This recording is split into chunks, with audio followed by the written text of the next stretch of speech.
To sharpen a lawnmower blade, you can use a file, a grinder, a sharpening stone that you would connect to a drill, or a handheld sharpener. One side of the blade is flat, the other side has your cutting angle.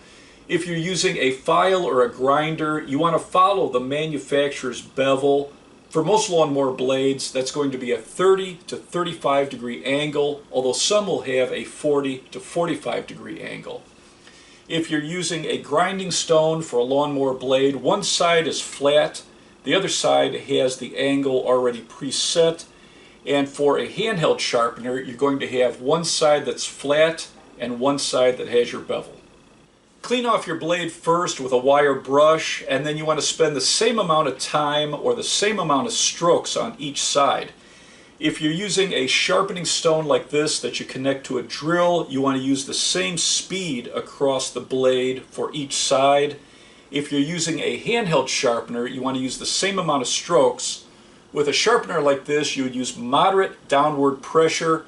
Make sure you have the flat side against the flat side, and it only takes 10 to 15 pulls on each side.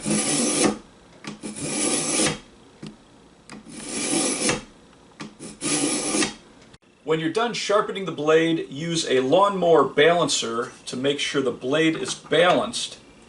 And if one side is lower than the other, you'd sharpen that a little bit more until it's balanced. An unbalanced lawnmower blade can cause enough vibration to damage your lawnmower. If you're in an area with cool season grass, you should be sharpening your blade at least once a season. If you're in an area with warm season grass, you should be sharpening your blade at least twice a season. Before you remove your blade, mark the side that's facing down or facing towards the grass, and that way it'll be easier to replace. And when you're sharpening your blade, make sure you're wearing work gloves and eye protection.